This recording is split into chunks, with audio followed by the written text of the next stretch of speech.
Hi, this is Kathy Anderson. I'm the Extension Horse Specialist here at the University of Nebraska in our Animal Science Department. And I'm going to give you this week's What to Know Wednesday. So today's topic is going to be just some simple stuff about some ideas of haltering your horse in a safe manner.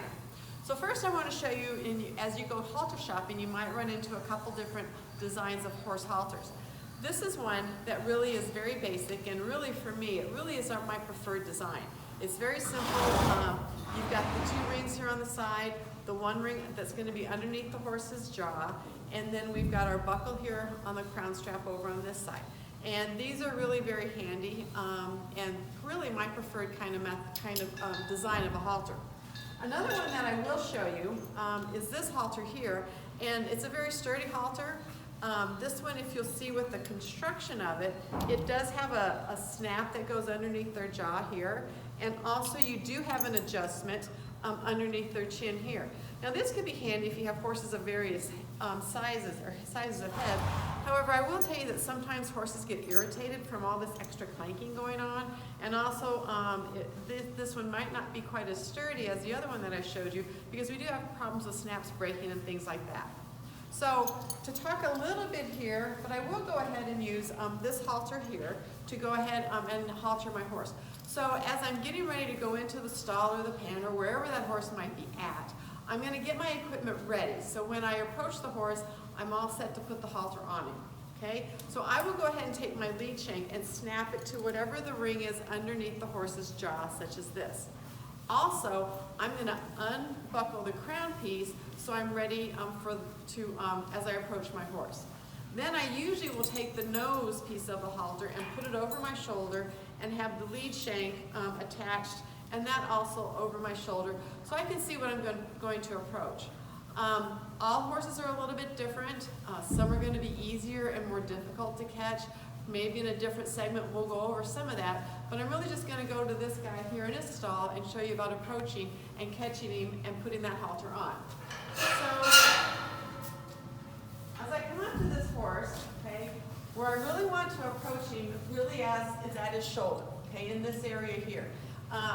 He's a very easy horse to catch. He's very willing, and so getting him caught is really pretty much a non-issue. But the best place to approach your horses is at their shoulder.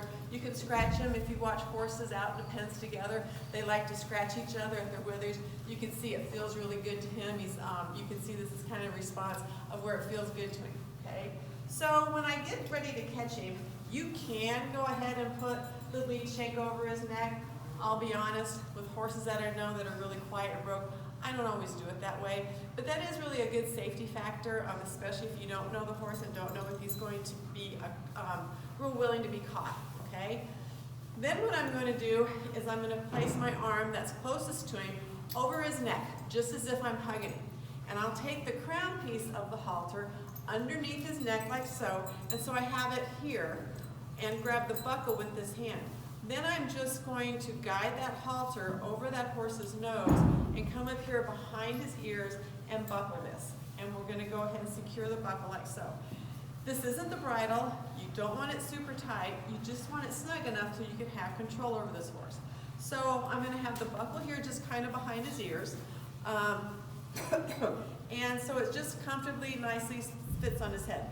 If this halter is really small, then it might be that you need to invest in a bigger halter, or if you have other ones around, you might try that. Then I basically have my horse haltered and ready to go. You will see some folks halter horses in different manners.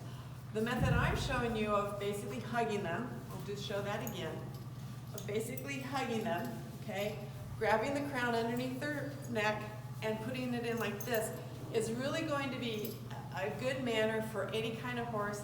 If you have problems with a horse that doesn't want to be caught or haltered, doing it in this manner, I kind of have an advantage to him, okay? If he wants to turn his head, I can put my hip into him. I can put this up around his throat latch and pull it around to me, and even come down here with my hand and sneak the halter onto his nose like so, if he's being difficult. We're lucky that Royal here is being very agreeable. You'll see some folks that come this way and flip the halter over him. If I do that, I really don't have any control of this horse. He can move his head, he can walk away, he can do whatever he wants. And so I've always taught all of my kids and students and everything to go about it in this way. then you know you've got them captured. You're going to have less irritation, because sometimes when you do this, they get irritated with it flapping up around their ears. So that's just one of our tips for one of our Wednesday short videos, and come back next week, we'll have another one for you.